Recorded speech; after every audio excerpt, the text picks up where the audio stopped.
ہم جو ہے مولانا قاری طیب الرحمان حافظہ اللہ سے گزارش کریں گے کہ وہ اس کا لب لباب خلاصہ بیان کریں۔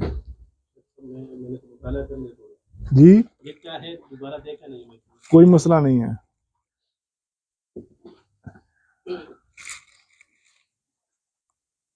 بسم اللہ الرحمن الرحیم۔ شیخ صاحب نے ہمیں اس نام کے متعلق بتایا تھا کہ اس کی تحقیق کرنی ہے کہ یہ صحابی ہے یا نہیں۔ تو نام تھا عبداللہ الصنابحی۔ اس میں اصل میں مسئلہ یہ ہوا ہے کہ نام میں غلطی واقع ہوا، خطا واقع ہوا۔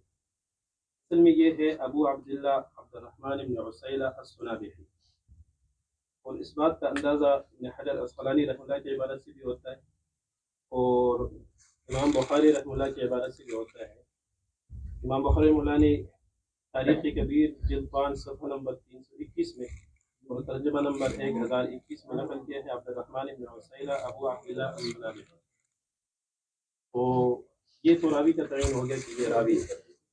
اب یہ صحابی ہے یا نہیں، تو مختلف اقوال ہے۔ بعض علماء نے کہا ہے کہ صحابی ہے، بعض نے کہا ہے کہ نہیں ہے۔ یہی وجہ ہے کہ ابن حجر عسقلانی رحمہ اللہ فرماتے ہیں مختلف فی وجودہ فقیل صحابی مدنی وقیل هو ابو عبداللہ الصنابحی عبد الرحمن بن عسیلہ۔ تو فرمایا کہ بعض نے کہا کہ مدنی صحابی ہے، بعض نے کہا کہ یہ وہی ابو عبداللہ الصنابحی اور وہ عبد الرحمن بن عسیلہ ہے۔ اس کے متعلق پھر آگے جا کے لکھتا ہے کہ عبد الرحمن بن عسیلہ ثقة من كبار التابعين قدم المدینہ بعد موت النبی صلی اللہ علیہ وسلم۔ عبد الرحمن بن عسیلہ جو ابو عبداللہ الصنابحی ہے یہ ثقہ ہے اور کبار تابعین میں سے ہے، اور نبی علیہ السلام کے وفات کے 5 دن بعد یہ مدینہ میں آئے، اور یہی بات باسند تاریخ الکبیر میں موجود ہے، تاریخ الاوسط امام بخاری رحمہ اللہ کی اس میں بھی موجود ہے، اور صحیح البخاری میں بھی موجود ہے۔ صحیح البخاری اور تاریخ الکبیر کی حدیث کے الفاظ میں تھوڑا سا فرق ہے، لیکن تاریخ الکبیر سے میں نے لکھا ہے، اس میں یہ ہے کہ ابو الخیر سے ابو الخیر فرماتے ہیں کہ صنابحی سے میں نے پوچھا متا حاجت، آپ نے کب ہجرت کی، یعنی آپ نبی صلی اللہ علیہ وسلم کے پاس کب آئے، یہاں اس کا مطلب یہی ہے۔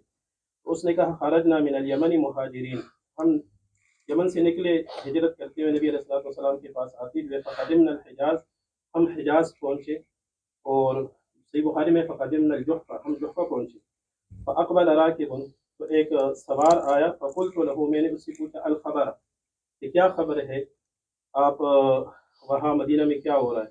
فقال، تو اس نے فرمایا دفن النبی صلی اللہ علیہ وسلم منذ خمس، ہم نے نبی کریم صلی اللہ علیہ وسلم کو دنیا سے رخصت کیا اور اس کو دفن کیا 5 دن پہلے، یعنی 5 دن ہو گئے کہ نبی علیہ السلام دنیا سے جا چکے ہیں۔ تو اس سے یہی معلوم ہوتا ہے کہ یہ جو عبد الرحمن بن عسیلہ ابو عبداللہ الصنابحی رحمہ اللہ ہے، یہ تابعی ہے، صحابی نہیں، یعنی ایمان نبی علیہ السلام کی حیات میں لایا تھا، لیکن آپ صلی اللہ علیہ وسلم سے اس کا رؤیت بھی نہیں اور صحبت بھی نہیں۔ جزاک اللہ، بارک اللہ۔ اور یہاں کیونکہ ہر بندے نے شرکت کرنی ہے، تو ہر بندہ ہی اپنے اپنے جو محنت کی ہے اس کا اظہار کرے گا۔ قاری صاحب آپ کس نتیجے پر پہنچے ہیں؟ صرف نقل کیے، دیکھا نہیں ہے۔ اچھا، ایک چیز آپ نے محسوس کی ہے، اور وہ کچھ ساتھیوں نے درمیان میں مجھ سے بھی پوچھا تھا، اور ابھی بھی آپ نے محسوس کیا کہ، اور آپ کا نام الیاس، یہ کیا نام ہے آپ کا؟ سید نواب، ان سے بھی میری بات ہوئی دوران وہ ریسرچ کے، تو بعض صورتحال ایسی تھی کہ میں نے کہا تھا کہ آپ کو اگر واضح قول نہیں ملتا تو آپ استدلال کریں، استنباط کریں، یعنی جیسے انہوں نے ایک روایت بیان کر کے ایک استنباط کیا ہے۔ اب اگر ان کو کوئی بھی قول نہ ملتا، دنیا کی کسی کتاب میں کوئی بھی قول نہ ملتا، تو ایک روایت سے انہوں نے استنباط کیا ہے، اور یہ بڑا مضبوط استنباط ہے، بڑی مضبوط دلیل ہے۔ اس سے یہ کہہ سکتے تھے کہ یہ صحابی نہیں ہے، یہ تابعی ہیں۔ اب یہاں پر ایک مسئلہ ہے، انہوں نے ایک حدیث بیان کی، اس سے یہ معلوم ہو رہا ہے کہ وہ صحابی نہیں ہے، جو بات آپ نے مجھ سے ادھر پوچھی تھی اس میں تو آتا تھا سمیت و رسول اللہ، میں نے رسول اللہ صلی اللہ علیہ وسلم سے سنا. جی جی جواب دینا چاہتا ہوں. جی جی ابن عبد البر رحمہ اللہ نے اس کے متعلق ہے کہ یہ خطا ہے. خطا ہے. علماء اس کو خطا سمجھتے بارک اللہ. تو کہنے کا مطلب یہ ہے کہ کچھ چیزیں ایسی ہیں کہ جو ہم بطور یعنی اس علم میں بھی آپ کو اتنی کوشش کرنی چاہیے کہ جس طرح آپ فقہی مسائل میں استنباط کرتے ہیں، استدلال کرتے ہیں، اس میں بھی آپ راجع بات تک پہنچنے کے لیے ایسی روایات سے استنباط اور استدلال کر سکتے ہیں. تو آپ نے لکھا لیکن کوئی نتیجے پر نہیں آپ پہنچے، لا باس. جی مولانا آپ کس نتیجے پر پہنچے ہیں؟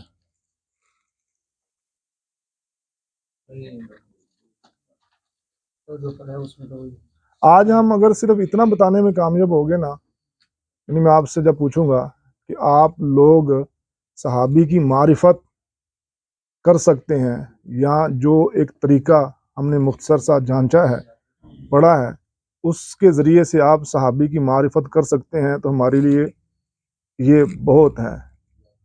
یہ نہیں کہ ہم اسی پر اکتفا کریں گے، لیکن یہ ابھی یہ سلسلہ شروع ہے. اور ایک چیز اور میں نے آج ہی محسوس کی ہے کہ وہ میں ساتھ ساتھ چیزیں لکھتا جاؤں گا، اور آخری دنوں میں ہم ان سب چیزوں کی قرات بھی کریں گے تاکہ ہمیں پریکٹیکل کے ساتھ ساتھ جو ہے وہ ہم سارا پڑھ لیں گے، دوبارہ ہم استحضار ہو جائے گا سارا ہمیں. تو وہ انشاءاللہ باقاعدہ 1-2 دن میں ہم قرات کریں گے، وہ سارا جتنا پڑھا ہوگا، جتنا ہم نے عملی پریکٹیکل کیا ہوگا، وہ بھی دوبارہ سے ہم ایک ساتھی کو پڑھتا جائے گا، باقی سماع کرتے جائیں گے. تو جی شیخ عبد الرحمن، اچھا آپ نے بیان کرنا تھا. جی اس الغابہ میں نے لکھا کہ نقل کی ہے کہ انہوں نے اللہ کے رسول صلی اللہ علیہ وسلم سے ملاقات نہیں کی. یہ قول ابو عامر اچھا سوری میں آپ کی بات کاٹ رہا ہوں، یہاں پر ایک اور وضاحت. ایک اعتراض تو میں نے یہ کیا تھا نا سمیت و رسول اللہ والا، تو پھر آپ نے کہا کہ وہ خطا ہے. ایک اور بھی اعتراض ہے. بعض علماء جیسے تہذیب الکمال میں یحییٰ بن معین رحمہ اللہ کہتے ہیں کہ انہوں نے رسول اللہ صلی اللہ علیہ وسلم کی صحبت پائی ہے، اور بعض جگہ پہ واضح طور پہ کہا لہ صحبہ. تو اس کا کیا جواب ہوگا؟ صاحب پہلے سے قول اس میں نے ٹھیک نہیں کیا، لیکن ایک جگہ میں نے پڑھا ہے. ہاں جی اس سے 2 متضاد قول ہیں. جی ایک جگہ وہ کہتے ہیں لہو صحبہ، دوسری جگہ کہتے ہیں کہ نہیں صحبت. تو یہ ثابت ہوں گے یا یہ کہ سب سے پہلے قول کی تحقیق کریں گے؟ وہ جو لہو صحبہ والا وہ ثابت ہی نہیں ہے. ٹھیک ہے، تو جب ہاں جی انکار والا ہاں انکار والا موجود ہے اور دوسرا ثابت ہی نہیں ہے. تو جب وہ پھر تعارض ہی نہیں، ایک ثابت ہی نہیں ہے. یعنی جب 2 بظاہر متعارض قول آ جائیں تو سب سے پہلے ہم یہ دیکھیں گے کہ کیا دونوں کے دونوں ثابت ہیں. اگر دونوں ثابت ہیں تو پھر ہم اس میں تطبیق دینے کی کوشش کریں گے کہ اس میں سے کوئی پہلے والا ہے کوئی بعد والا ہے. ممکن ہے پہلے ان کے علم میں یہ بات ہو، بعد میں ان کے علم میں دوسری بات آ گئی ہو. اگر پھر بھی تطبیق والا کوئی راستہ نہیں نکلتا پہلے اور بعد والا، تو پھر ہم ایسی آخری حد یہ ہوتی ہے کہ پھر ہم جمہور کے مقابلے میں آنے کی وجہ سے یا دیگر دلائل، یہاں پر جمہور کی بھی بات میں واضح کروں گا، قرائن اور نصوص کے مقابلے میں بھی آنے کی وجہ سے پھر ہم کہتے ہیں کہ یہ ہم اس کو ساکت، ہم اس کو اس کے دلیل کے طور پہ پیش ہی نہیں کرتے. ہم کہتے ہیں کہ جنہوں نے یہ کہا ہے ان کا یہ قول مرجو ہے، قابل التفات نہیں ہے، اس کو ہم دلیل بھی نہیں بنائیں گے. تو یہاں ایک بات جمہور والی جو میں کرنے جا رہا ہوں وہ اس لیے ساتھ ساتھ کرتا جاؤں گا، وقتاً فوقتاً دوسری باتیں بھی ساتھ آتی جائیں گی. بعض لوگ جو ہے اس کو بڑا ایشو بناتے ہیں اور یہ کہتے ہیں کہ یہ ہم پر اعتراض کرتے ہیں، بالخصوص شیخ زبیر علی زئی رحمہ اللہ پر، کہ یہ ووٹنگ کرتے ہیں اور یہ سر گنتے ہیں اور کہتے ہیں کہ ووٹ جو ہے وہ حقیقت میں بھی حرام ہے اور تحقیق کے میدان میں بھی حرام ہی ہے. حالانکہ یہ بات ان کو سمجھنے میں خطا لگی ہے. کسی کے اوپر اعتراض کرنے سے پہلے آپ اس کو اچھے طریقے سے پڑھیں. اگر اس کو آپ پڑھتے نہیں ہیں تو اس سے آپ سوال کر لیں اس بارے میں تاکہ آپ کو بات سمجھ آ جائے. شیخ زبیر علی زئی رحمہ اللہ نے کبھی بھی جمہور کو اس اعتبار سے دلیل نہیں بنایا کہ بس محض سر گنے جائیں اور دوسرے لوگوں کی جو اہمیت ہے، فوقیت ہے، اس کو نعوذ باللہ رد کر دیا جائے۔ آپ دیکھیں کہ ترجیح کے لیے کچھ معاملات بنائے جاتے ہیں، تو جہاں پر اقوال متعارض آ جاتے تھے اور جہاں مشکل پیش آتی تھی کہ ہم دونوں میں سے کس کو ترجیح دیں، تو وہاں پر شیخ زبیر علی زئی رحمہ اللہ یہ کیا کرتے تھے کہ ہم جمہور کا، یعنی جہاں جمہور نے اس چیز کو قبول کیا ہم بھی اس کو قبول کر لیتے ہیں۔ اور اس کا اگر پس منظر آپ جانیں تو آپ کبھی یہ بات کریں گے ہی نہیں کہ ہم جمہور کو مانتے ہیں اور جمہور کی بات کو دلیل بناتے ہیں۔ وہ کیسے؟ مثال کے طور پہ ایک راوی کے بارے میں علی بن مدینی کہتے ہیں ثقہ اور امام احمد بن حنبل کہتے ہیں ضعیف۔ اب اگر ان کے بعد کے جو علماء ہیں وہ علی بن مدینی رحمہ اللہ کے قول کو دلیل بناتے بناتے 8 10 15 20 ہو جاتے ہیں، تو وہ 20 بھی محدث ہوں گے، بڑے بڑے علماء ہوں گے، اسماء و رجال کے امام ہوں گے، اور انہوں نے امام احمد بن حنبل کے مقابلے میں علی بن مدینی کے قول کو ترجیح دی، اور بعض 4 5 نے امام احمد بن حنبل کے قول کو ترجیح دی۔ اب اگر ہم یہ کہتے ہیں کہ اتنے علماء نے قرائن، دلائل، نصوص کی بنیاد پر امام علی بن مدینی کے قول کو ترجیح دی ہے، تو ہم اس قول کو ترجیح دیتے ہیں کہ ان لوگوں نے ظاہری ہم ہر امام کے بارے میں یہ تو نہیں کہہ سکتے کہ تقلیداً انہوں نے علی بن مدینی کی بات مان لی، اور پھر بڑے بڑے امام بھی ہوں، خطیب بغدادی کا نام ہو، ابن حبان کا نام ہو، ایسے تو ہم کہتے ہیں کہ چونکہ ہم نے ترجیح دینی ہے تو ہم علی بن مدینی کے قول کو ترجیح دیتے ہیں، اس بنیاد پر کہ اس قول کو زیادہ علماء نے قبول کیا ہے، زیادہ علماء نے۔ اور ایسا دیگر معاملات میں بھی ہوتا ہے، مولانا فقاہت کے مسئلے میں بھی آپ ہماری رہنمائی کریں کہ ایک مسئلے کو زیادہ علماء بیان کرتے ہیں، تو ہم وہاں پر بھی یہی کہتے ہیں کہ جمہور کے نزدیک یہ مسئلہ ہے، جیسے کیسے وضو ٹوٹتا ہے یا نہیں ٹوٹتا، اس میں کافی علماء، جمہور ہم نہیں کہتے لیکن کافی علماء وضو ٹوٹنے کے قائل ہیں، لیکن ہم کہتے ہیں کہ جمہور اہل الحدیث اس بات کے قائل ہیں کہ کیسے وضو نہیں ٹوٹتا۔ تو اب یہاں پر بھی ہم نے جمہور لفظ استعمال کیا، کیا ہم یہاں پہ کہہ سکتے ہیں کہ ہم نے سر گنے ہیں؟ ہم نے دلائل کو بنیاد بنا کر ہم نے یہ کہا ہے کہ جمہور علماء جو ہیں وہ کیسے وضو ٹوٹنے کے قائل نہیں ہیں۔ اسی طرح ہم یہاں پر بھی یہی کہتے ہیں، دلائل اس کے پس منظر میں دلیل ہوتی ہے، اپنی بات کو پھر مضبوط کرنے کے لیے ہم ساتھ یہ کہتے ہیں کہ جو ہم نے سمجھا ہے، جو ہم نے جانا ہے، ہم سے پہلے اتنے جمہور علماء نے بھی یہی جانا ہے، ہم ان کے نقش قدم پر چلتے ہوئے یہاں پر اس بات کو فوقیت دیتے ہیں کہ علی بن مدینی کا قول راجح ہے۔ تو یہ بات آپ کو سمجھ آئی ہے کہ جمہور صرف اس صورت میں زیادہ بیان کیا جاتا ہے جہاں پہ تعارض کی صورت پیدا ہو جاتی ہے، دو قول آ جائیں، دو موقف آ جائیں، اور ان دو موقف میں ہمیں مشکل پیدا ہو کہ ہم کس کو ترجیح دیں، کس کو ترجیح نہ دیں، تو اس بنیاد پر ہم جمہور والی بات بھی کر دیتے ہیں۔ اور میری کسی بات پر اگر کسی کا کوئی سوال ہو تو وہ ساتھ ساتھ بے شک کر بھی سکتا ہے، بعد میں کر لے، ساتھ کر لے، جیسے آپ کی مرضی ہو۔ تو اب آپ بولیں۔ دوسرا ابو عیسیٰ ترمذی رحمہ اللہ کا قول لکھا تھا کہ وہ کہہ رہے ہیں کہ یہ الصنابحی جو ہے نا، اس نے ابو بکر صدیق رضی اللہ عنہ سے روایت کیا، اور حضرت رسول صلی اللہ علیہ وسلم سے روایت نہیں کی، اور اس کی جو کنیت ہے وہ ابو عبداللہ، اور اس کا نام جو ہے عبد الرحمن۔ اچھا، یہاں پر ایک پھر بات، طیب صاحب آپ نے یہ کہا نا کہ یہاں پہ خطا واقع ہوئی ہے، علماء ایسی صورت میں واضح طور پہ خطا نہیں کہتے، وہ یقال کا لفظ بولتے ہیں، اس میں ایک تھوڑا سا گنجائش ہوتی ہے کہ چونکہ وہ اس اعتبار سے بھی اس کی شہرت ہوئی ہوتی ہے کتب حدیث میں بھی اور اسماء و رجال میں بھی، دیگر ایسی کتابوں میں بھی، تو پھر وہ یقال کا لفظ بولتے ہیں۔ یقال سے یہ ایک آسانی ہو جاتی ہے کہ اس نام سے بھی یہ معروف ہے، بعض دفعہ قیلہ کہا جاتا ہے، بعض دفعہ یقال، تو ابو عبداللہ الصنابحی سے بھی یہ معروف ہیں، بعض کتابوں میں ذکر آیا ہے، اور اسی طرح عبداللہ الصنابحی کے نام سے بھی اور عبداللہ بن الصنابحی کے نام سے بھی۔ البتہ راجح ترین بات یہی ہے، علماء سارے جتنے بھی ہم نے پڑھے کہ وہ کہتے ہیں کہ اس سے مراد عبد الرحمن بن اسیلہ ہے۔ البتہ عبداللہ بن صنابحی، عبداللہ الصنابحی، ابو عبداللہ صنابحی، اس میں یہ جو ہے وہ یقال یقیل کو کے ذریعے سے ہم گنجائش والا پہلو رکھیں گے، مطلق طور پہ ہم خطا نہیں کہیں گے، ٹھیک ہے جی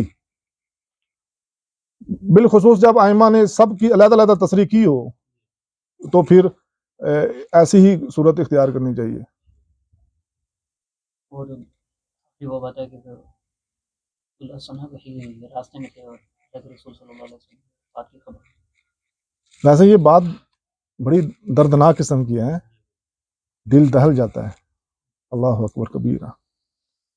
ہم ادھر سن کے اتنی پریشانی ہوئی ہے، تو وہ جو ادھر جا رہے تھے ان کے کیا کنڈیشن ہوگی، اللہ اللہ۔ اور ابن معین ایک جگہ پہ کہتے ہیں کہ حدیث ان کی حدیث کو مرسل کہتے ہیں، اور بعض جگہوں میں کہتے ہیں کہ یہ مدنیوں کے نزدیک جو ہے نا وہ مشبہ ہوتے ہیں صحابہ کے، یعنی انتقن لہو صحبہ۔ تو وہ بھی یہ بتاتے ہیں کہ ان کا نام جو ہے کنیت ابو عبداللہ نہ کہ عبداللہ۔ ماشاء اللہ۔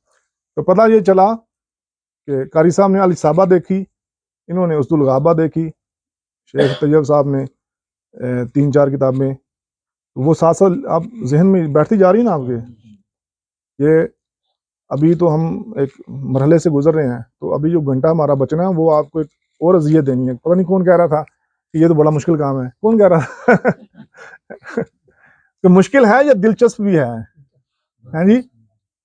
یعنی مشکل تو ظاہری بات ہے، جس میں محنت کرنی پڑتی ہے وہ بظاہر مشکل ہی ہوتا ہے، لیکن اس میں ایک دلچسپی بھی ہے، اور اگر آپ اس کو اللہ کے رسول کے ساتھ محبت کے ساتھ جوڑ لینا تو پھر انشاءاللہ آپ کو بڑا اس میں یعنی لطف بھی آئے گا، مزہ بھی آئے گا کہ ہم نبی کریم صلی اللہ علیہ وسلم کی حدیث سیرت کے بارے میں ایسا علم حاصل کرنے جا رہے ہیں کہ جیسے ہم نے آپ صلی اللہ علیہ وسلم پر جو اعتراضات ہیں ان کو ہٹانا ہے، اور آپ صلی اللہ علیہ وسلم کی جو بات ہے اس کو لوگوں کے سامنے واضح کرنا ہے۔ یعنی ہم ایک چوکی دار ہیں، آپ دیکھیں چوکی دار ایک دروازے پہ کھڑا ہوتا ہے، کسی بھی وہ ہر بندے کو جانے نہیں دیتا، اب اس کی ڈیوٹی بھی بڑی مشکل ہے، گرمی ہو سردی ہو۔ ایک دفعہ وہ کسی نے پوسٹ لگا دی تھی کہ سردی کے موسم میں ایک چوکی دار اسکول کے باہر کھڑا تھا، تو انہوں نے کہا کہ کیسی انسانیت ہے، یہ اس کو ایک ہیٹر نہیں دے سکتے تھے یا کوئی آگ کا ایندھن نہیں دے سکتے تھے، یہ بندہ سردی سے بچ جاتا یا کوئی کمبل شمبل۔ تو اب وہ گرمی ہو سردی ہو مشکل میں وہ چوکی داری کر رہا ہے۔ تو علماء جو ہیں یہ دین کے چوکی دار ہیں، یہ نبی کریم صلی اللہ علیہ وسلم کی حدیث کے پاسبان ہیں، محافظ ہیں، تو اس کی حفاظت کس نے کرنی ہے؟ اگر آپ نے بھی کہا ہم تھک گئے ہیں یا یہ تو بڑا مشکل کام ہے، تو پھر تو ہر بندہ مشکل کہتا جائے گا اور پیچھے ہٹتا جائے گا۔ تو اس لیے تھوڑی سی مشکل آئے گی، لیکن جو آپ آگے چلتے جائیں گے تو آپ کی بڑی اس میں محبت پیدا ہو جائے گی اور آپ کو لطف آئے گا۔ اور ایک حدیث آج جو میں نے دینی ہے ابھی آپ کو، اگر آپ نے اس کی مکمل تحقیق کر لی نا تو آپ کا ایمان بڑا تازہ ہو جائے گا، اور آپ نے کہنا یہ تو میں نے اور کروں گا انشاءاللہ۔ جی پوری ہو گیا آپ کا بات؟ ایک موضوع العوام ادیب بغدادی رحمہ اللہ کی کتاب ہے، اس میں دیکھا کہ وہ بھی وہاں یہ کہتے ہیں کہ امام بخاری نے تاریخ کے اندر لکھا ہے کہ اس کی کنیت ابو عبداللہ اور نام عبدالرحمن بن عوف۔ آپ رہ گئے میرے خیال ہے، جی آپ نے بیان کرنا کچھ بس ٹھیک ہے، وہی بات ہے تقریباً؟ جی شیخ۔ تابعی ہونا تو واضح ہے، ہم، امام ہجری رحمہ اللہ نے کتاب الشکات میں صراحۃ کہا ہے، تابعین تابعین، حافظ ذہبی نے الکاشف میں بھی، ابن حجر نے تقریب میں اسی کو ترجیح دی۔ جہاں تک یہ سمیت ہوگا جو مسئلہ ہے، مطلب امام ترمذی رحمہ اللہ نے صراحت کر دی ہے، نبی علیہ السلام سے سوا ہے ہی نہیں ہے بالکل۔ یعنی جب کبھی ایک تو ویسے بھی ابن عبد البر کی بات آ گئی کہ خطا ہے، اور جب کبھی ایسی چیز آ جائے کہ راوی سمیتو کے لفظ بول رہا ہو اور کوئی بڑا امام اس بارے میں یہ کہہ رہا ہو کہ بھئی اس کا سماع نہیں ہے، تو اس امام کی بات کو ترجیح ہوگی اور یہ سمجھا جائے گا کہ اس کو خطا لگی، الا یہ کہ کوئی اس دوسری طرف بھی زیادہ دلائل موجود ہوں۔ جیسے میں نے آپ کو شاید پہلے بتایا تھا کہ وہ جو سورہ کہف والی روایت ہے جس کے بارے میں امام احمد بن حنبل نے کہا کہ حشام نے ابو ہاشم سے نہیں سنا، لیکن تقریباً 6-7 محدث اپنی اپنی کتابوں میں حدثنا کے الفاظ لے کر آ رہے ہیں، تو وہاں پہ 1 2 3 4 کو غلطی لگتی، 6 7 کو غلطی لگنا محال ہے، تو اس لیے اس کو ہم کہتے ہیں کہ وہاں پر حدثنا ہی معتبر ہے، اور ویسے بھی اس کی علیحدہ سے تصریح بھی موجود ہے۔ اور اگر کوئی ایک بڑا محدث کسی ایک ایسی وضاحت کے بارے میں کہتا ہے کہ یہ خطا ہے، تو وہ خطا ہی کنسیڈر ہوگی، تصور کی جائے گی، اور جو سمیت کا لفظ ہے اس کو بنیاد نہیں بنایا جائے گا، کیونکہ بعض اوقات راوی سے وہم بھی ہو سکتا ہے، بعض اوقات کاتب جو ناسخ ہے اس سے لکھنے میں بھی مسئلہ ہو سکتا ہے، تو وہ چونکہ بعد کا جو محدث ہے جیسے ابن عبد البر اور امام ترمذی رحمہ اللہ وغیرہ نے کہا تو ان کی بات زیادہ راجح ہے۔ تو ماشاءاللہ بارک اللہ۔ اور آپ ساتھ یہ بھی بتائیں کہ کتابیں کون کون سی دیکھی ہیں آپ نے، تاکہ مجھے پتہ چلے کہ یہ فرق کے ساتھ آ گیا ہے کون۔ جی ماشاءاللہ۔ اب یہ ایک بات یہاں پر محسوس کیا آپ نے، ساتھ ساتھ اپنے بھائیوں سے سیکھتے بھی جائیں نا، کہ اب الثقات، اب کتاب الثقات وہ اسماء الرجال کی کتابوں میں سے ایک آتی ہے، تو وہاں سے بھی ہمیں پتہ چل گیا کہ یہ صحابی ہیں یا نہیں ہیں، یہ صحابی ہیں یا نہیں ہیں، تو ایک امام نے وہاں بھی صراحت کر دی۔ تو آپ اپنے ذہن کو مزید وسیع کریں کہ یہ اس موضوع کو جاننے کے لیے، اس کی معرفت حاصل کرنے کے لیے ہم نے اسماء الرجال سے متعلقہ جملہ کتابیں جو ہیں ان کا احاطہ کرنے کی کوشش کرنی ہے۔ جی شیخ۔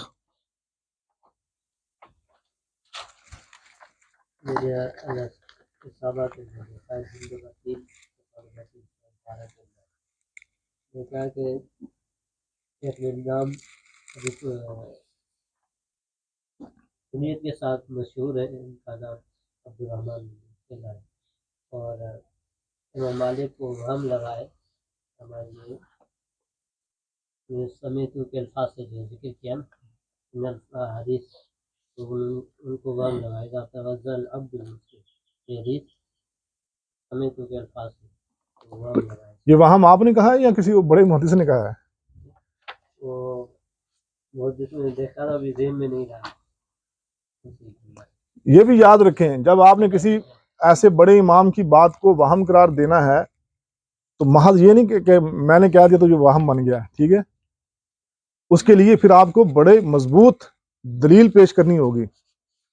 وہم یعنی اگر ہمارے پاس، ویسے تو ہمارے پاس دلیلیں موجود ہیں، جیسے عبد الجبار صاحب نے، شیخ طیب صاحب نے، دیگر بھائیوں نے بیان کیا امام ترمذی کا، ابن عبد البر کا، لیکن اگر ہمارے پاس کوئی دلیل نہیں، مثال کے طور پہ اب آپ کے پاس ہے، یہی ہے، تو آپ یہ نہیں کہہ سکتے اکیلے کہ امام مالک کو وہم ہو گیا ہے۔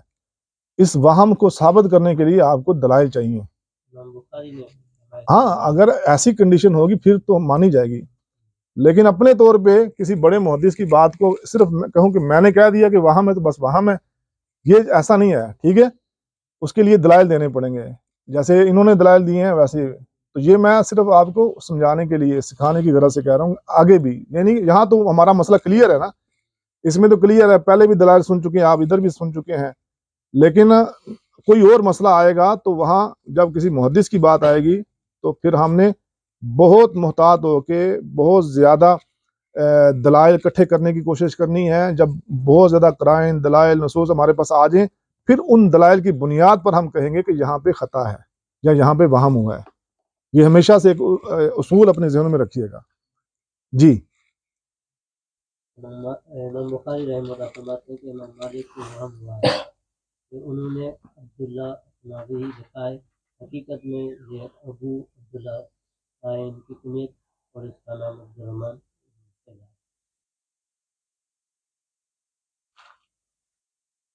ابو بکر بن عبادہ لیس لہو صحاب صحبت تابعین، اسی طرح لہو صحبت الثقل۔ یعنی آپ نے، ہاں جی ابو علی اسد، آپ نے تہذیب الکمال سے استفادہ کیا ہے، تو وہ ٹھیک ہو گیا۔ جی مولانا۔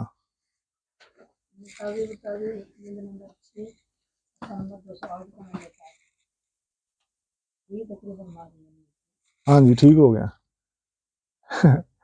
وہ استاد نحو کا سبق سن رہا تھا نا، تو اس میں تو ہر بچے نہیں سنانا ہوتا ہے نا، جب دوسرے سے سنا تو اس نے کہا یہ ٹھیک ہے، یہی ہے جو اس نے کہا، ٹھیک ہے، مثال کے طور پہ گردان سن لے صرف صغیر کوئی، ایک بچہ سنا دے، اگلا کہے کہ یہی ہے، اس میں کوئی شک ہی نہیں ہے۔ جی ماشاء اللہ، ہمارے محترم بزرگ تشریف فرما ہے آج، علامہ ولید صاحب، کچھ سمجھ آ رہی ہے آپ کو؟ ماشاء اللہ. علامہ عادل صاحب تو کچھ بتائیں گے آپ؟ یہی ہے. جی شیخ معاذ صاحب. صحیح. ہوں صحیح صحیح صحیح.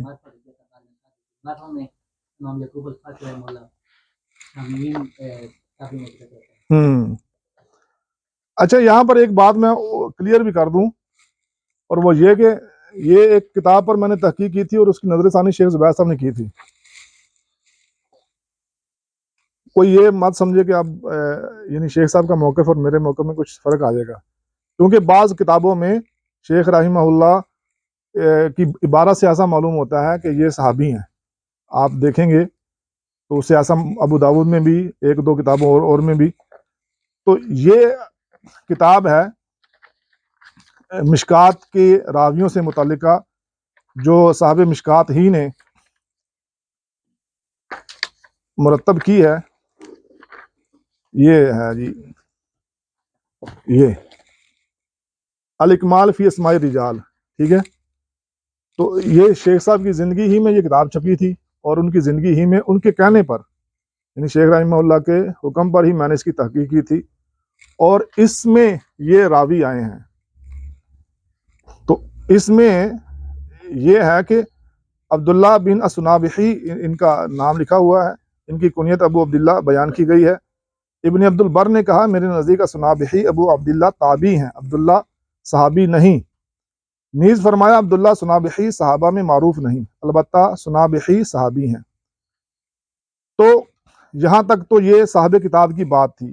نیچے پھر حاشی میں نے یہ لکھا تھا کہ حافظ علائی فرماتے ہیں صحیح یہی ہے کہ یہ ابو عبداللہ صنابحی عبد الرحمن بن عسیلہ ہیں اور یہ صحابی نہیں ہیں. جامع التحصیل میں حافظ ابن حجر نے الاصابہ میں کہا کہ یہ صحابی نہیں ہے، اور ابن قانے کو اس سلسلے میں وہم ہوا. ابن قانے کی کل ہم نے کتاب بتائی تھی، اور میں نے بتایا تھا کہ شیخ صاحب اس بارے میں یہ فرمایا کرتے تھے کہ اس کی تعدیل ثابت نہیں ہے، اور ابن حجر نے ساتھ ان کا نام لے کر وضاحت بھی کر دی کہ ابن قانے کو اس سلسلے میں وہم ہوا ہے. اور الاصابہ فی تمییز صحابہ جلد 4 صفحہ 231 میں یہ بات موجود ہے. اور تقریب میں انہوں نے کہا کہ ثقۃ من کبار التابعین، ٹھیک ہے. اور اس کے علاوہ اسد الغابہ ابن اسیر کی معرفت الصحابہ، ابو نعیم کی الاستیاب، ابن عبد البر کی کتاب الثقات، ابن حبان کی الجرح والتعدیل، اور التاریخ الکبیر ابن ابی خیثمہ، ان سب کتابوں میں اس بات کی وضاحت موجود ہے کہ یہ تابعی ہیں. تو اس لیے یعنی یہ بات بھی یاد رہے کہ اگر کسی عبارت سے آپ کو محسوس ہو کہ شیخ رحمہ اللہ ان کو واضح طور پہ صحابی سمجھتے ہیں، تو پھر اس کو بھی ساتھ دیکھ لیجئے گا، اور اپنی جو تحقیق ہے. جی جی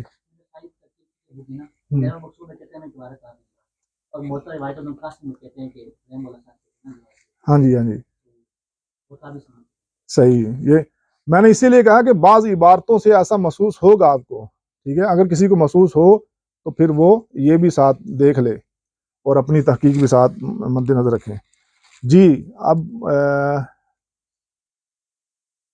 قاری صاحب بولیں گے کچھ آپ؟ 389 اور نہیں 689 699. ہاں جی پشتوں میں بول دیں، آپ تو اردو میں جمعہ پڑھاتے ہیں. امام ترمذی رحمہ اللہ امام بخاری رحمہ اللہ نے نقل کرا ہے وہی کہ یا عبداللہ بن الرحمن بن عسیلہ عبدالرحمن بن عسیلہ نعم نبی صلی اللہ علیہ وسلم صحیح.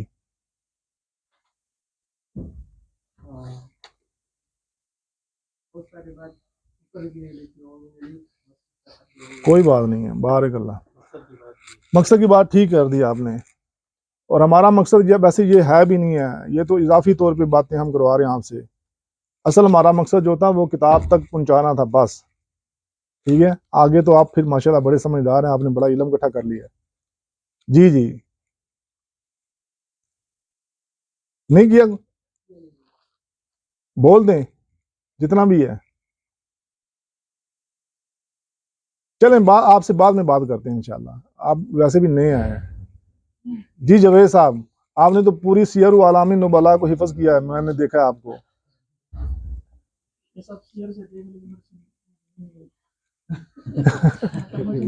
ٹھیک ہوگا، یہ بات بھی بڑی اہم ہے، ہم اس طرف بھی آتے ہیں انشاءاللہ. ہاں جی. اور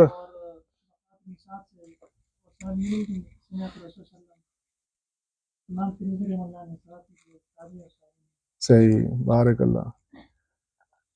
ایک دفعہ میں سن لوں نا سب کی، پھر میں جو تھوڑی سی کمی کوتاہی نظر آئیں گی میں اس کی وضاحت کرتا ہوں. جی جی. میرے ساتھ 3 علماء کے اقوال ہیں، ایک ابن معین، دوسرا ابو علی بن سکن اور تیسرا یوسف بن عبد البر. یہ تینوں کہہ رہے ہیں کہ یہ تابعی ہے من کبار التابعین، لیکن دوسری طرف ابو علی بن سکن اور یحییٰ بن معین کی دوسرا قول یہ ہے کہ یہ صحابی ہے. تو اس سے یہ معلوم ہوا کہ اس کے تابعیت یا عدم صحابیت پر دلائل تھوڑا زیادہ ہے، اور جو دلائل اس کے صحابیت پر موجود ہے تو اس میں لفظ یشبیہ کیا ہے، یعنی مطلب پورا یقین نہیں ہے کہ صحابی ہے، تو اس کا عدم صحابیت موجود ہے. زبردست. اور جو آپ نے وہ 2 قول نقل کیے نا، ان میں سے ایک ثابت ہے، دوسرا ثابت نہیں ہے. ٹھیک ہے، یعنی جو صحابی والا ہے وہ ثابت نہیں ہے، جو عدم صحابی والا وہ ثابت ہے. بارک اللہ. جی. اس کے بارے علماء کے اختلاف ہے. ابو عبداللہ السلمي اور عبد الرحمن بن عسیلہ سنابی. اچھا، اس میں آپ کو ایک چیز اور بھی پتہ چلی ہوگی کہ بعض دفعہ ایک راوی جو ہے وہ کئی جہتوں سے ہمیں ملتا ہے، یعنی وہ کوئی کبھی کنیت آ جاتی ہے، کبھی نام میں اختلاف آ جاتا ہے. تو اس میں پھر جو ہے وہ آپ نے اس کے ساتھ ساتھ ہی جانا ہے. جب آپ ساتھ ساتھ چلتے جائیں گے تو اینڈ پر جو ہے وہ اللہ آپ کو کامیاب کرے گا. اور اگر شروع میں آپ 2-3 چیزوں سے ڈر گئے اور کہا کہ یہ پتہ نہیں اب اس میں مراد کیا ہے، تو پھر وہ ہمت آپ ہار جائیں گے. اس روایت تحقیق کے اندر ایک چیز ہمیشہ اپنے ذہنوں میں رکھیے گا کہ روایت آپ کو پہلے سب سے یہ کہتی ہے کہ میرے ساتھ چلو، آپ کو اپنے ساتھ ساتھ چلاتی ہے، آپ نے بس چلتے ہی جانا ہے، جہاں وہ آپ کو لے کر جائے گی آپ نے اس کے پیچھے جانا ہے.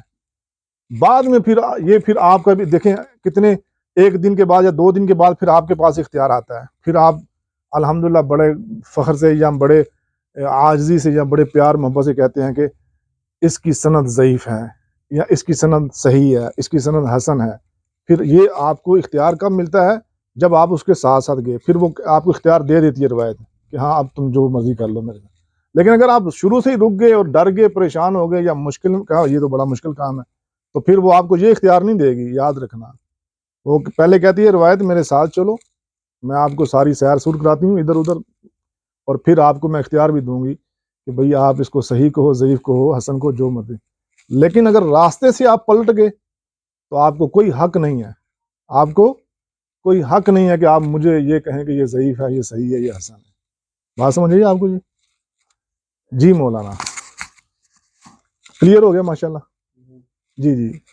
قال النساء في طبقات أنه تابعون روان أبي بكر وعمر وبلال وهم الصحابة سمع النبي صلى الله عليه وسلم.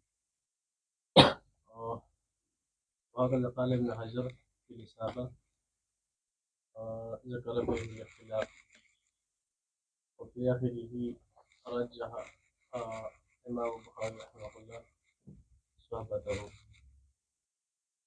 وقال في التهذيب أنه تابع ثقة وهكذا في التخريج التهذيب. یہ جو امام بخاری کی بات کی ہے آپ نے، یہ الاصابہ میں امام بخاری نے صحابی راجع قرار دیا ہے، یعنی آپ کا اپنا استدلال ہے. ہاں استدلال ہے، یہ آپ کا استدلال ہے. آپ دیکھیں نا اس میں فرق، فہم یہی فرق ہوتا ہے نا. شیخ طیب صاحب نے کہا کہ راجع یہ ہے کہ وہ تابعی ہیں، اسی چیز کو آپ نے بیان کیا تو آپ نے کہا کہ راجع یہ ہے کہ وہ صحابی ہیں. لیکن صحیح بات یہی ہے کہ راجع یہی ہے کہ وہ تابعی ہیں. یا پھر آپ کو شاید لکھنے میں تھوڑا سا ہو گیا ہو، آپ نے لہو صحبہ بولا میرا خیال ہے، جبکہ وہ صحابی نہیں ہے. یہ تاریخ الکبیر سے یہ ثابت نہیں ہوتا کہ وہ صحابی ہیں. ٹھیک ہے جی، قال ابن عبد البر في الاستيعاب انه تابعي. ماشاء اللہ. قال يحيى بن معين اسنى به عبد الرحمن بن عسيلة قدم بعد وفاة النبي صلى الله عليه وسلم له صحبة ويروي عنه مديني يشبه ان تكون له الصحبة. وقال بعضهم الرازي توفى النبي صلى الله عليه وسلم بالجحفة وقدم المدينة لم يلقه النبي صلى الله عليه وسلم. وقال ابن حبان تابعي صحبة ليس له صحبة. ماشاء اللہ، بارک اللہ.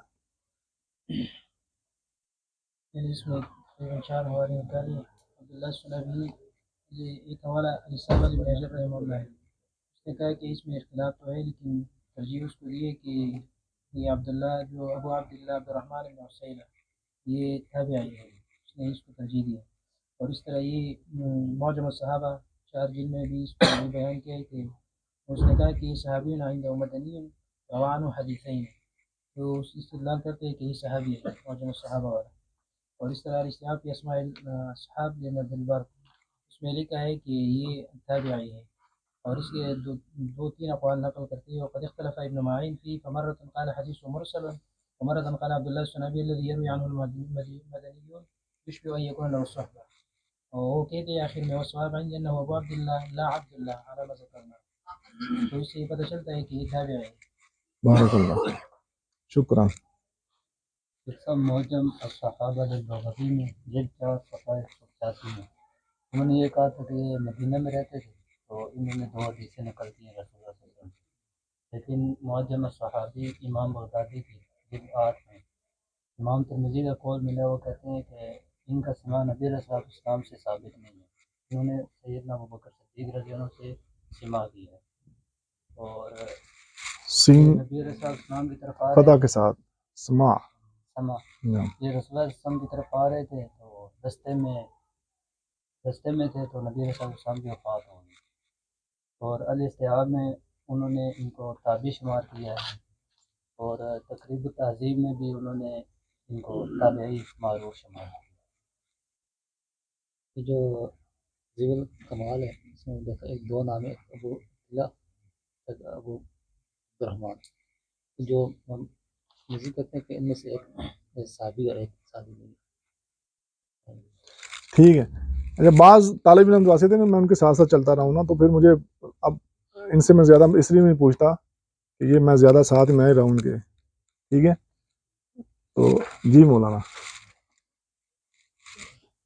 معرفت الصحابہ ابو نعیم اصبہانی کی انہوں نے اس بارے میں مختلف فی کہا کہ اس میں اختلاف پایا گیا اور انہوں نے بس ذکر ہی کیا، کوئی فیصلہ نہیں کیا.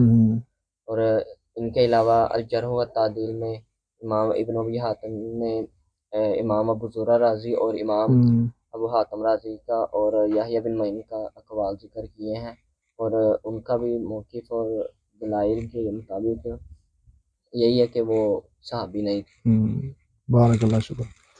جب کہیں مختلف فی وغیرہ کے لفظ آتے ہیں نا تو وہ آپ لوگوں کو یہ موقع فراہم کرتے ہیں کہ آپ اپنی تحقیق اس پہ کریں، کیونکہ اس میں اگر ضعیف اور صحیح میں ایسا لفظ بولا جائے گا تو وہ راوی صحیح بھی ہو سکتا ہے، ضعیف بھی ہو سکتا ہے.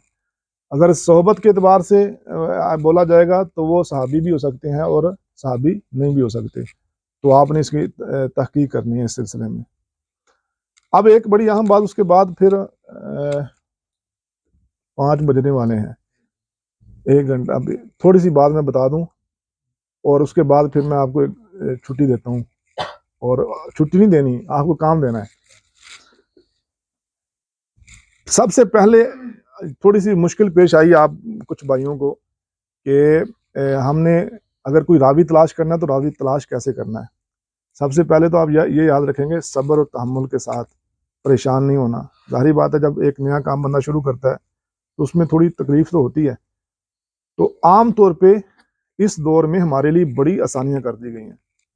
ہر کتاب کے آخر میں آپ کو فہرست ملے گی اور اس فہرست کے میں کئی طرح کی چیزوں کو شامل کیا ہے، کنیت کے اعتبار سے، اسماء کے اعتبار سے، اور بعض اوقات روایت کے اعتبار سے. یعنی 3-4 اعتبار سے وہ فہرست تیار کرتے ہیں، اور اس میں آپ کسی ایک جگہ سے بھی اپنی مطلوبہ چیز کو تلاش کر سکتے ہیں. جیسے سیر اعلام نبلا ہے، ہم نے ایک راوی دیکھا یہ ذیشان بھائی کے ساتھ، ابو یونس سلیم، یعنی انہوں نے ابو یونس علیحدہ بھی لکھا تھا اور سلیم علیحدہ بھی لکھا تھا. یعنی اگر ہم ابو یونس کے نام سے اس تک پہنچنا چاہتے تب بھی پہنچ سکتے تھے، اور اگر سلیم کے نام سے پہنچنا چاہتے تو پھر بھی پہنچ سکتے تھے. تو ایک تو فہرست آپ دیکھیں اور اس سے دیکھ کر اپنی مطلوبہ جگہ پر جائیں، اور وہاں سے آپ جو چیز آپ کو مطلوب ہے وہ آپ لے لیں. دوسری جو صورت ہے یہ تہذیب الکمال، میزان الاعتدال، یا لسان المیزان، یا تہذیب و تہذیب، یا دیگر ایسی، ان میں عام طور پہ وہ حروف تہجی کے اعتبار سے راویوں کا تعین ہوتا ہے، لیکن ڈائریکٹ وہاں پہنچنا پھر بھی چونکہ بڑی کتابیں ہیں مشکل ہوتا ہے. تو ان کے آخر پر بھی فرشتے موجود ہیں، فہرست کے ذریعے سے آپ اس راوی تک پہنچ سکتے ہیں. پہلے آخر پہ فہرست دیکھیں، اور فہرست دیکھ کر آپ اس راوی تک پہنچے، وہاں پہ آپ کو حالات مل جائیں گے. ابھی جو اسی روایت کو آپ نے حل کرنا، بھی حل نہیں ہوئی یہ روایت، ابھی صرف ہم ایک حصے کو، وہ بھی ہم نے صحیح پورا نہیں کیا، لیکن کافی حد تک میرا دل مطمئن ہوا الحمدللہ. آپ لوگوں نے محنت کی ہے اور آپ کو سمجھ آئی ہے تو دل کو اطمینان مل جاتا ہے. ابھی ہم نے اس روایت کو پورا حل کرنا ہے. تو اس کے لیے آپ نے اگر تہذیب و تہذیب یا تہذیب الکمال دیکھیں گے، اس میں سب سے پہلے آپ نے یہ روا عن اور عنہ، ٹھیک ہے، یہ دو چیزیں اس میں آپ کو موجود ہوں گی. عنہ اس کے جو تلامذہ کا ذکر ہوگا، شاگردوں کا ذکر ہوگا، اور عن میں ان کے اساتذہ کا ذکر ہوگا.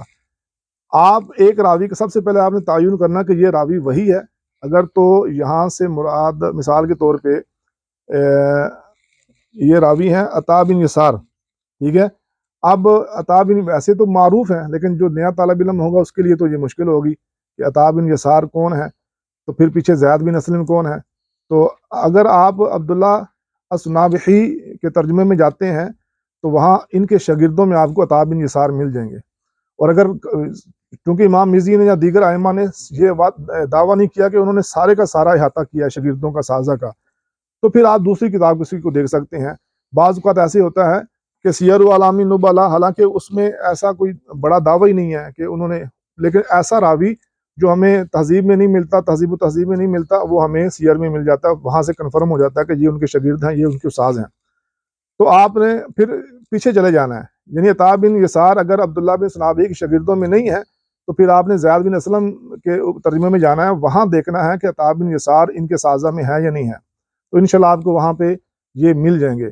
تو پھر آپ کو یہ تعین کرنا آسان ہو جائے گا کہ یہ جو ہم جاننا چاہتے ہیں عطا بن یسار، تو یہ عطا بن یسار وہی ہیں جو عبداللہ بن صنابحی کے شاگرد ہیں اور زید بن اسلم کے استاذ ہیں. تو پھر ہم عطا بن یسار کے سارے حالات دیکھیں گے. اگر یہ ثقہ ہوں گے تو ہم ثقہ لکھ دیں گے، اگر صدوق ہوں گے صدوق لکھ دیں گے، اگر یہ حسن الحدیث ہوں گے تو حسن الحدیث لکھ دیں گے. تو اگر اس کا طریقہ کار تھوڑا سا یہ ہوتا ہے کہ اگر تو ہر راوی، ہر محدث ان کو ثقہ ثقہ کہتا ہے تو یہ ثقہ ہیں. بعض دفعہ بعض محدث جو ہیں متقن جیسے الفاظ بھی استعمال کرتے ہیں، اور ان کے ساتھ زہد، تقوی، ورع کی بات بھی کر دیتے ہیں، ان کی جلالت عظمت کی بات بھی کر دیتے ہیں. یہ سب اضافی چیزیں ہو جاتی ہیں. اصل چیز جو ہے نا وہ ثقۃ، متقن، ایسے الفاظ ہی ان کی تعدیل کے لیے کافی ہوتے ہیں. تو اس میں اگر کوئی بعض علماء، بعض محدث جو ہیں وہ کلام کرتے ہیں تو پھر وہ ثقاہت کے درجے سے گر جائے گا، وہ صدوق کے درجے پر آ جائے گا. یعنی صحیح الحدیث کے درجے سے گر کر وہ حسن الحدیث کے درجے پر آ جائے گا.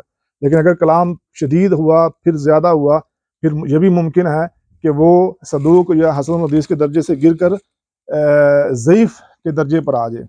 پھر ضعیف کے بعض دفعہ ایسے بھی ہوتا ہے کہ ضعیف کے درجے سے گر کر وہ متروک اور منکر الحدیث جیسے، یعنی نیچے جتنا آتا جائے گا اتنی وہ ضعف کی کیٹاگری سخت ہوتی چلی جائے گی.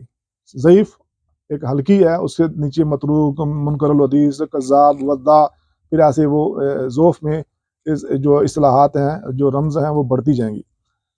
تو یہ جو سمجھ آئیے بات آپ کو کہ ایک راوی کا آپ نے تعین کیسے کرنا ہے. پھر اسی کتاب کے اندر آپ کو اقوال بھی مل جائیں گے. اب ایک مسئلہ آپ کے لیے رہے گا، ایک مسئلہ اگر تو صاحب کتاب کا اپنا قول ہے فابیا، پھر تو آپ اس کو مینوان ویسے لکھیں جیسے آپ نے امام حاکم کا قول خود لکھ دیا، اب ان کی اپنی کتاب تھی تو ان کا قول تو ہمارے لیے ہمارے آنکھوں کا سرما ہے۔ لیکن اگر وہ کہتے ہیں کالا فلاں کالا فلاں، تو پھر ہم نے یہ دیکھنا ہے کہ کیا یہ بات سند صحیح ثابت ہے۔ ابھی جیسے وہ ابو علی کا قول ہے لاہو صحبہ والا، وہ ثابت نہیں، اگر ثابت ہوتا تو پھر ہمیں تطبیق میں مشکل تو پیدا کرتا نا، جب ثابت نہیں ہے تو ہم نے اس کو غیر ثابت سمجھ کر سائڈ پہ کر دیا، اور جو ثابت شدہ اقوال تھے ان کو لے کر ہم نے دو ٹوک کہہ دیا کہ یہ تابعی ہیں۔ اسی طرح بعض اقوال، سب سے پہلے اقوال کی تحقیق اس لیے ضروری ہوتی ہے کہ آپ کو تعارض سے بچاتے ہیں، آپ کو تطبیق کی جو مشقت ہوتی ہے اس سے بچاتے ہیں۔ آپ نے یہ جو کہنا ہوتا ہے کہ یہ صحیح الحدیث ہے، یہ ضعیف الحدیث ہے، اس کے لیے دو آسانیاں آپ کو ملتی ہیں۔ ایک آسانی آپ کو یہ ملتی ہے کہ ہر محدث جو ہے نا وہ کہتا ہے ضعیف ہے، فلاں ہے فلاں ہے فلاں، ضعیف ضعیف، آپ کو بڑی آسانی ملتی ہے، اس کے تعارض میں کوئی قول ہی نہیں آتا، آپ کہتے ہیں یہ ضعیف ہے۔ اور دوسری ایک آسانی یہ ملتی ہے ثقہ ثقہ سب اچھی اس کی تعریفیں کرتے ہیں، تعدیل ہی کرتے ہیں، تو آپ کہتے ہیں یہ ثقہ راوی ہے، آسانی۔ مشکل اس وقت پیش آتی ہے جب ایک ہی راوی کے بارے میں دو طرح کے اقوال آتے ہیں، پھر وہاں پر آپ نے تطبیق کرنی ہوتی ہے، وہاں پہ آپ نے محنت کرنی ہوتی ہے۔ مثال کے طور پہ شہر بن حوشب، یہ ایک ایسا راوی ہے، یہ بہت زیادہ مختلف فی ہیں، اس میں اکثر علماء جو ہیں بالخصوص جو جدید محقق ہیں، جدید سے مراد یہ نہیں ہے کہ اللہ معاف کرے میں ان کی کوئی تحقیر کر رہا ہوں، جدید سے مراد ہمارے، آپ یوں کہہ لیں ہم عصر، ٹھیک ہے، ہم معاصرین کہہ لیں آپ۔ یہ بعض دفعہ بعض لفظ ایسے ہوتے ہیں نا وہ توہین کے لیے بھی استعمال ہو جاتے ہیں، تو ایسا مقصود نہیں ہے، معاصرت مقصود ہے میرا۔ تو وہ کہتے ہیں جی یہ تو ضعیف الحدیث ہے، وہ ان کو، جبکہ بعض علماء جو ہیں وہ کہتے ہیں کہ یہ حسن الحدیث ہے۔ اب اس میں اتنا تفریق کیوں ہوئی؟ اس کی وجہ یہ ہے کہ اگر 14-15 محدث ان کو حسن الحدیث کہہ رہے ہیں تو 14-15 کے قریب ہی ان کو ضعیف کہہ رہے ہیں۔ اب تطبیق دینا، اور پھر یہ بھی نہیں ہے کہ آپ یہ کہیں کہ آپ سر گن رہے ہیں، دونوں طرف جلیل القدر بڑے بڑے محدث ہیں، یعنی اگر ایک طرف میں یہ مثال کے طور پہ کہہ رہا ہوں علی بن مدینی ان کو ضعیف کہہ رہے ہیں، تو دوسری طرف امام احمد بن حنبل جیسے بندے، یحییٰ بن معین تو ہے ہی ہیں، تو یحییٰ بن معین جیسے بندے جو علل کے بھی ماہر ہیں اور پھر اسماء و رجال کے باقاعدہ امام ہیں، وہ ان کو ثقہ کہہ رہے ہیں۔ تو ایسے میں آپ نے تطبیق کیسے دینی ہے؟ پھر ہم اس کا ایک حل یہ بھی کرتے ہیں کہ جو ہمارے متاخر تک علماء آتے ہیں، پھر ہم ان کو دیکھتے ہیں کہ انہوں نے کن علماء کے اقوال کو فوقیت دی ہے۔ اب لوگ ہمیں کہتے ہیں کہ بھئی آپ نے تو اس سلسلے میں علامہ نووی کو بھی نہیں چھوڑا، آپ نے ان کو بھی تعدیل میں ڈال دیا ہے، ٹھیک ہے، تو آپ ان کی تعدیل، ہم کہتے ہیں کہ یہ ہر جگہ پہ تعدیل ہی نہیں ہوتی، بعض جگہ پر یہ تائید بھی ہوتی ہے، تعدیل اور تائید میں فرق بھی ہے۔ ایک بڑا عالم جو ہے وہ تعدیل کرتا ہے، یحییٰ بن معین تعدیل کرتے ہیں، اور علامہ نووی رحمہ اللہ اس کے مطابق ہی وہ فتویٰ دے دیتے ہیں یا فیصلہ کر دیتے ہیں۔ تو اب ہمارے نزدیک اگرچہ اسماء و رجال میں یہ وہ ان اماموں کا مقابلہ نہیں کرتے جو جرح تعدیل کے بہت بڑے امام ہیں، محدث ہیں، لیکن اگر کسی ایک امام کی وہ بات کی تائید کرتے ہیں تو ہمارے لیے وہ ایک رہنمائی کا ذریعہ ضرور ہے، مشعل راہ ضرور ہے کہ ہم ان کو بطور تائید پیش کر سکتے ہیں۔ تو بوصیری، علامہ نووی یا جو متاخر علماء ہیں اور اسماء و رجال کے اندر ان کا زیادہ بڑا نام نہیں ہے تو ان کو بطور تائید پیش کرتے ہیں۔ البتہ امام ذہبی اور امام ابن حجر عسقلانی رحمہ اللہ یہ باقاعدہ اگرچہ متاخر ہیں لیکن یہ اسماء و رجال کے بڑے اماموں میں شمار ہوتے ہیں۔ ہمارے شیخ زبیر علی زئی رحمہ اللہ کہا کرتے تھے کہ ابن حجر سب سے آخر پر آئے ہیں، ابن حجر سب سے آخر پر آئے ہیں، لیکن یہ پہلوں کے ساتھ کھڑے ہیں، آئے آخر پر ہیں لیکن پہلوں کے ساتھ کھڑے ہیں۔ اور بعض دفعہ ایسے ہوتا ہے، جیسے بعض علماء کے بارے میں یہ کہا جاتا ہے کہ شیخ نورپوری رحمہ اللہ کے بارے میں بعض علماء کہا کرتے تھے کہ یہ ہے تو ہمارے دور کے لیکن یہ پہلے لوگ ہیں کوئی، یعنی جیسے سلف صالحین میں، تابعین میں، عہد صحابہ کے جو لوگ تھے نا تقوی ورع کے اندر بہت آگے، تو نورپوری رحمہ اللہ ہیں ہمارے دور کے معاصر ہیں لیکن ایمان اور تقوی کے اعتبار سے وہ پہلے لوگوں کے ساتھ ہیں۔ تو اسی طرح ابن حجر متاخر ہیں لیکن علم کے اندر اور اسماء و رجال میں جو انہوں نے محنت کی ہے اور جو کتابیں لکھی ہیں اس اعتبار سے یہ پہلوؤں کے ساتھ کھڑے ہیں. تو اس لیے محض یعنی ابن حجر کو یا امام ذہبی کو محض متاخر کہہ کر رد نہیں کیا جا سکتا. ان کی بڑی محنتیں ہیں اور انہوں نے بہت زیادہ اس علم کے اندر نام کمایا ہے، اور علماء نے ان کی بہت زیادہ اس سلسلے میں کہ یہ اسماء اور رجال کے بہت بڑے امام ہیں، اس سلسلے میں ان کی توثیق اور تعدیل کی ہے. تو یہ میری تھوڑی سی بات سمجھ آئی آپ لوگوں کو. اب آپ کا کام یہ ہے کہ بغیر کسی نقل مارے اس حدیث کو آپ نے آج یہی حدیث، کیونکہ ایک ٹائم بھی تھوڑا ہے، مغرب سے پہلے آپ نے اس حدیث کو حل کرنا ہے. لیکن جی 222 نمبر ہے. 282 ہے، ہاں 282. تو اس میں نے اس لیے یہ کہا ہے کہ نقل نہیں مارنی، کیونکہ اگر آپ بعد میں بے شک مذاکرہ کر لیں، وہ میرے ساتھ کر لیں، اپنے ساتھیوں کے ساتھ کر لیں، شروع میں چونکہ آپ نے سیکھنا ہے تو سیکھنے میں آپ نے اپنا ذہن چلانا ہے تاکہ ہمیں پتہ چلے. اور جو ہمیں تھوڑا سا بھائی اس مسئلے میں کمزور نظر آئے گا، ہم اس کے ساتھ اضافی محنت کریں گے، اس کو اضافی ٹائم دیں گے، اضافی اس کے ساتھ معاملہ. اور پتہ ہمیں تبھی چلے گا جب آپ اپنی ایمانداری سے علیحدہ یہ کام کریں گے. تو آج آپ اس حدیث کو مکمل کریں. کل انشاءاللہ جو ہے اللہ کے فضل سے الاصابہ کا جو ہے وہ آپ کے سامنے دراسہ کیا جائے گا، اور اس سلسلے کی کتابیں 2-3 میں بتاؤں گا، باقی سب آپ نے لکھنی ہیں اپنے اس پہ. تو دراسہ ایک کا میں کروں گا، باقی کا وہ اسی طرز پر ایک ہی کتاب کا آپ لوگوں نے کرنا ہے. تو آپ کو تو انشاءاللہ ہم نے مصروف ہی رکھنا ہے. ہم نے آپ سے پڑھنا ہے، پڑھانا کم ہے. ٹھیک ہے. تو ایک چیز تھوڑی سی میں بتاؤں گا، باقی ساری آپ نہیں کرنی. آج بھی ماشاءاللہ تھوڑا سا میں نے بتایا، آپ نے زیادہ کیا ہے، اور مجھے آج دلی خوشی ہوئی ہے، زیادہ خوشی ہوئی. ویسے کل کی نسبت آج خوشی ہوئی ہے. جو آج یہ رابعہ ہے عبداللہ الصنابحی، اچھا یہ جو ہے نا، ایک بات مجھے یاد آ گئی. یہ اللہ آپ کا بھلا کرے قاری صاحب، آپ نے سواد کے اوپر زبر پڑھی ہے نا، تو مجھے یاد آ گیا. یہ بھی یاد رکھنا، یہ کتاب ہے بہت شاندار.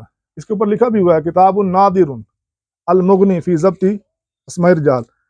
یہ کتاب جو ہے آج کل تو موبائلوں میں بھی مل جاتی ہے، یا آپ بعد میں جی چھپائی بھی صاحب، بالکل میں نے بھی وہی لی ہے. تو اس کتاب کا اور بھی بڑی اہم کتابیں اب چھپ چکی ہیں. یہ نیٹ کا اگر اور کوئی فائدہ ہے یا نہیں ہے، یہ فائدہ ضرور ہے. دنیا بھر کی کتابیں میں اس کا بھی آپ کو لنک دوں گا، وہ ایک بڑی اچھی کتاب آئی ہے. تو اس کتاب کا فائدہ یہ ہوگا کہ ہم راوی کا نام لینے میں غلطی نہیں کریں گے. اور میں نے کل بھی اشارہ کیا تھا، اور آج بھی. ابھی یہ دیکھیں، ہم نے سواد کے اوپر زبر پڑھنی ہے، پیش پڑھنی ہے، وہ ادھر سے آپ کو مل جائے گا. تو یہ سواد کے اوپر ضمہ، اور اسی طرح ایک ہی طرز کے راوی ہوتے ہیں، بعض سلیم، سلیم، ٹھیک ہے، حمید، حمید. یہ آپ نے جو ہے نا وہ دیکھنے ہیں. آپ یہ دیکھیں الف لام ہاں ہا میم الف میم، اور دوسرا ایک ہے حمامہ اور ایک ہے حمام. تو یہ اب حماس، حماس، ہشام، حشام، یہ ایسے راوی دو اعراب آپ کو ملیں گے. کون سا کس اعراب والا راوی ہے وہ یہاں سے آپ کو انشاءاللہ. ہاں جی. تو جب پھر یہ بھی ایک ضبط ہے، تو آپ کا ضبط بھی اچھا ہو جائے گا، تو پھر انشاءاللہ اس میں پریشانی بھی نہیں ہوگی. وہ ہے نا، یہ اتنے معروف ادھر مناظر ہیں حضروں کے ہی، قاری چند صاحب. تو وہ سمورہ بن جندب کو سمرہ پڑھتے تھے نا، تو سمرہ.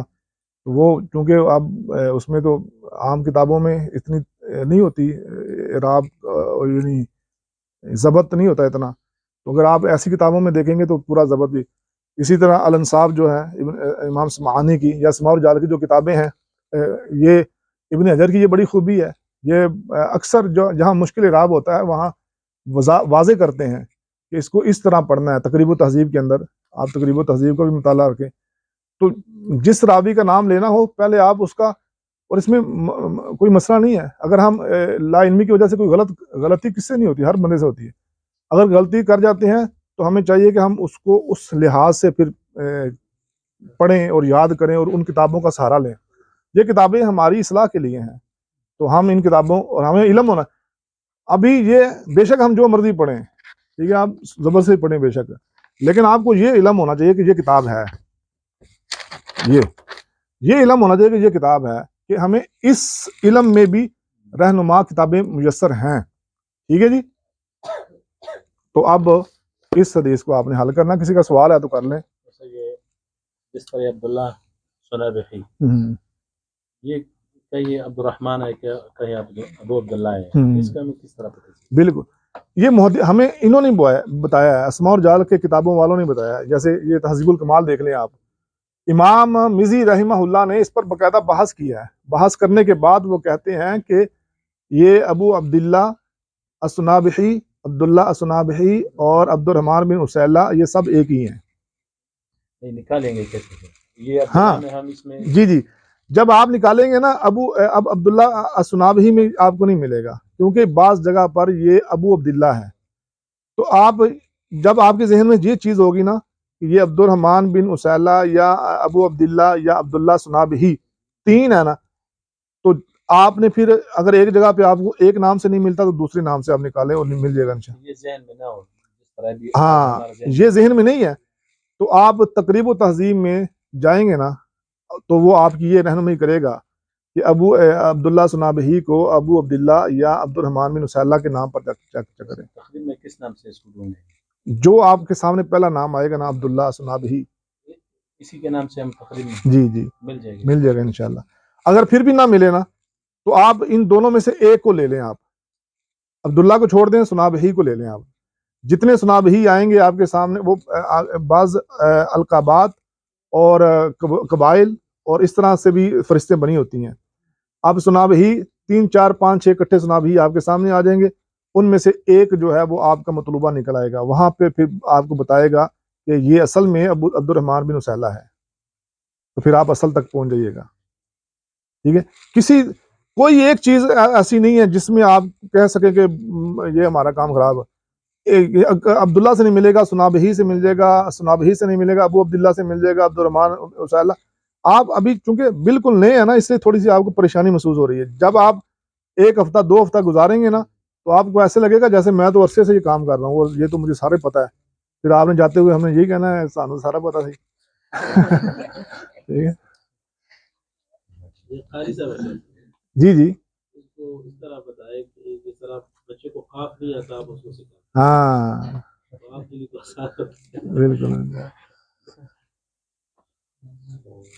اس کو ذرا بھی نقل کرنا ہے۔ جی اگر یہ نقل آپ نے سارا کچھ کرنا ہے، آپ نے 2 بنانی ہے، ٹھیک ہے۔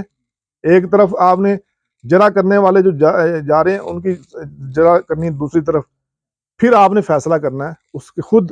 یہاں پر آپ کے علم کا، آپ کی ایمانداری کا، ایمانداری اس لیے کہ آپ نے یہ فیصلہ کرنا، یہ نہیں کہ آپ کے دل کو یہ لگے کہ بھائی یہ اس کو ضعیف ہونا چاہیے تو آپ کہیں کہ میرا دل کہتا ہے ضعیف تو ضعیف ہی ہونا ہے، نہیں۔ ایمانداری بھی، یعنی تقویٰ، طہارت، ایمانداری، علم، سارا کچھ یہاں پر آپ لا کے کھڑا کریں گے، پھر آپ اس کو پورے انصاف کے ساتھ کہیں گے کہ یہ راوی ضعیف ہے، یہ راوی ثقہ ہے، یہ راوی حسن الحدیث ہے، یہ ضعیف الحدیث ہے۔